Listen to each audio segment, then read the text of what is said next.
part 2 of my video reply for Mystic Bell.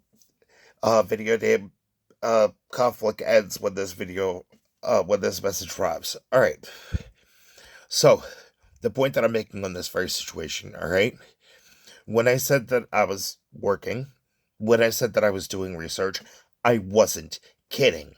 And the factor that I've got video documentation for that calculation to be made, alright? Which I understand, I do not have the proper tools to be able to make that calculation, alright?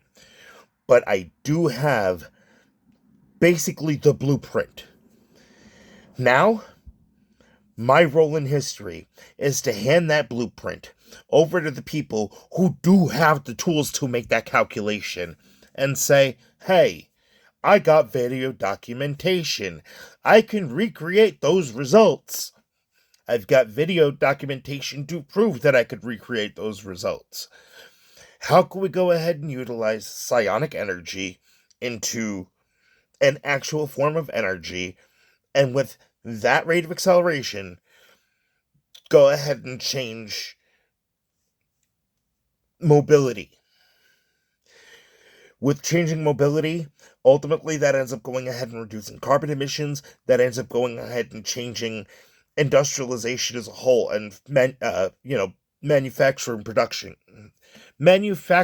and production. Alright?